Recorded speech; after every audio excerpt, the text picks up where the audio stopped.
Andrej Murko ima še zmeraj seveda izkušnje s kuhanjem, s kulinariko. Najprej dober dan želim. Lep pozdrav, živijo. Kako se počutite na podeželju v mestu v Ljubljani? Super, Ljubljana je zakon, mislim, ful dober, da mi je všeč ta stil, da se v mesto pripelje podeželje. In to tudi danes probamo, se pravi, mi tudi delamo klasično, se pravi, tenstan krompir, tako so ga včasih stare mame delale, čeprav smo z Gorenjske, ne šparamo.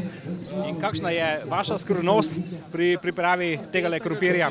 Se pravi, najprej čebulo zelo dobro prepražiti, potem pa mi damo zaseko noter, pa ocvirke, pa svinjska mast. Tako, kot je bilo včasih domače, fajn močen okus, da pa to je to. Sol in še kakšna začimba? Sol in to je to. Malo poprčka, da mi je še, da malo pojača in to je to. Hvala lepa, Andrej. Malenkost.